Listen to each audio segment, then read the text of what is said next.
السلام عليكم ورحمة الله وبركاته. كوجمتو توردفتو تيوتوبك يا أكم جتو يا أجباتو أنا نجاكوتي الحمد لله رب العالمين.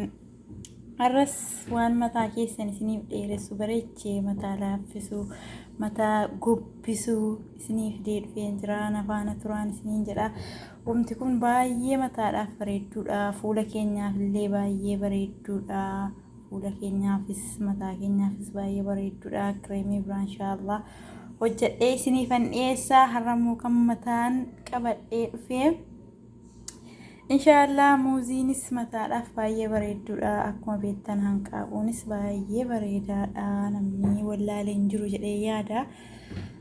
Inshaallah har'agaa akka mataa keenya wanta kana walitti hojjannee mataa keenyatti dibannuun isinitti agarsiisa. Saati lama caalaa irraan tursiiftanuu waan baay'ee nama cinquuti inshaallah nafaana turaan isiniin jedha. Egaa kabajamtoota koo erga akkana fiffidannee kan laaxaa akkana waan akkanatti daaknu fidannaa. Egaa muuzii akkuma isin argitan kunoo muuzii caccabsee keessa kaa'eera.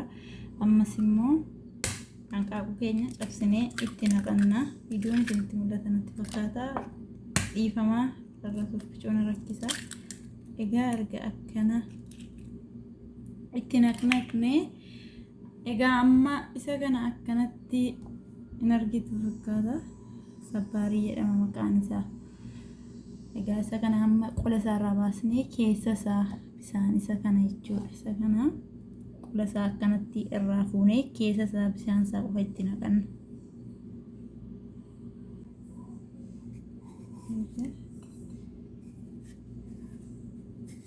Akkanatti soofne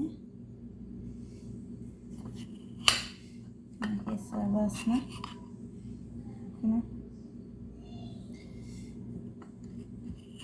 Kanatti keessa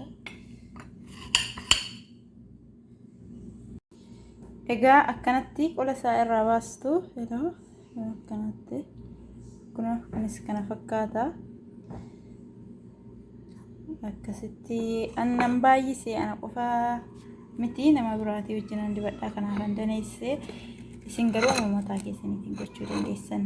Ammas immoo kan isinitti mu barbaadu zayitii mataa keessaniif bareedduu ta'e wajjin itti naquu qabdu gizee daattan akkana wanta kana qopheeffatanii zayitii mataa keessan wajjin deemuun wajjiniin itti naqanii daakuu yoo daattan hin caalaa jechuudha.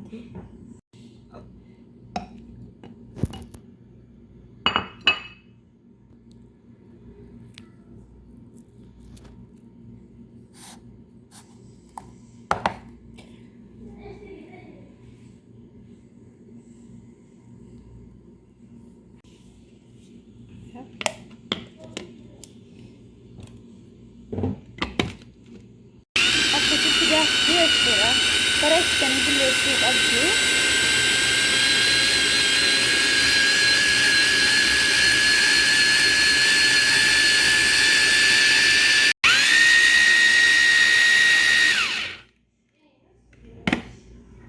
Bareechitanii bulleessuu qabdanii akka mataa keenya keessatti hafeen hin cinqinee erga mataatti dibattanii sa'aatii lama tursiiftanii amma feetan tursiisuu dandeessanii sa'aatii lama ol garuu sa'aatii lama gahaadha.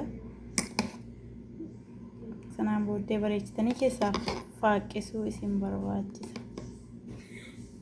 Egaa akkanatti baay'ee mataadhaaf bareedaadha. Baay'ee